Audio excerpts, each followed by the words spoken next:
કે કાળુસિંહ ડાભીનું નામ ફાઇનલ છે. તેમને એઆઈસીસીમાંથી ટેલિફોનિક જાણકારી આપી દેવામાં આવી છે. કાળુસિંહ ડાભી કપડવંજ વિધાનસભામાંથી આવે છે. વર્ષ 2017માં કપડવંજ વિધાનસભામાં કોંગ્રેસના ધારાસભ્ય તરીકે તેઓ ચૂંટાઈ આવ્યા હતા. સરપંચથી તેમણે તેમની રાજકીય કારકિર્દીની શરૂઆત કરી હતી. ત્યારબાદ વિધાનસભા સુધી કાળુસિંહ ડાભી સફળ રહ્યા છે. ખેડા લોકસભા માટે હવે કોંગ્રેસમાંથી ચૂંટણી લડશે. તો કાળુસિંહ ડાભીએ કઠલાલ તાલુકા કોંગ્રેસ પ્રમુખ તરીકે પણ અગાઉ જવાબદારી નિભાવી ચૂક્યા છે.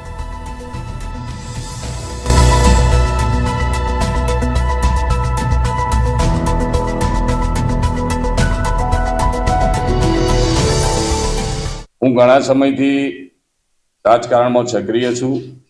હું સાવ પહેલો 1985માં ગ્રામ પંચાયતના સભ્યથી મોડી 1985માં ગ્રામ પંચાયતનો સભ્ય બન્યો, 91માં સરપંચ બન્યો અને પછી સતત આજ દિન સુધી આજે અમારા ધર્મપત્ની સરપંચ છે. ઘણા સમયથી અમે નેતૃત્વ કરીએ.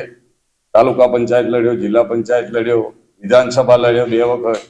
એક વખત વિધાનસભા જીત્યો, એક વખત વિધાનસભા હાર્યો અને આ વખતે સમગ્ર ખેડા જિલ્લા અને અમદાવાદ જિલ્લાના સૌ બધા કોંગ્રેસના અગ્રણી આગેવાનોના આશીર્વાદથી હું આ વખતે ખેડા કોંગ્રેસે અમારો જે ભરોસો મૂક્યો, હમણાં સંપૂર્ણ અમારી સાથે જે બધા અમારા નેતાઓ છે, દિનશા પટેલ છે, માન્ય અમારા સૌથી અગ્રણી આગેવાન છે, અમારા ભાઈ પ્રમુખ છે ચંદ્રશેખરભાઈ ડાભી, અમારા પૂર્વ મંત્રી વિમલભાઈ શાહ, અમારા નજીકના સહકારી આગેવાન સંજયભાઈ અને બધા સૌ બધી અમારી ટીમ અમદાવાદની, ધોળકાની બધા સૌ સાથે મળી અને મારી પર કળશ છોડ્યો છે.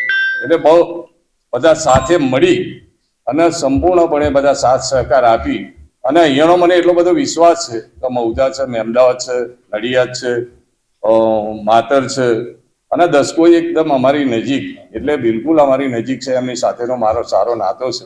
એટલે ચોક્કસપણે મને બધા સહકાર આપશે અને આ વખતે ઘણા સમયથી પહેલી વખત 2009માં સીમાંકન થયું અને કપડવંજની જે અમારી જૂની બેઠક હતી કપડવંજ લોકસભા અને અમારે ખેડામાં જે સીમાંકન થયું એ વખતે આજે પહેલી વખત મને ક્ષત્રિય તરીકે ટિકિટ આપી છે. એટલે મને વિશ્વાસ છે કે બધા સૌ સમાજના બધા અગ્રણીઓ સાથે અને એમાં અમારા દિનશા પટેલ સાહેબના ખૂબ મને મોટા આશીર્વાદ છે. એટલે મને ચોક્કસપણે ચૂંટણી જીતવાના મને હર્ષ અને ઉલ્લાસ છે. એટલે ચૂંટણી તો મતદારો ખુલાસો કરતા હોય પણ અમારા બધા સૌ કોંગ્રેસના અગ્રણી આગેવાનો અમારું નેતૃત્વ સૌએ મારી પર વિશ્વાસ મૂક્યો છે. ત્યારે હું મારી પૂરી તાકાત કરી લગાવી અને તો આ હતા અત્યાર સુધીના સમાચારો. વધુ ન્યૂઝ અને અપડેટ્સ માટે આપ જોડાયેલા રહો ગુજરાત ન્યૂઝ સત્યની સાથે. નમસ્કાર.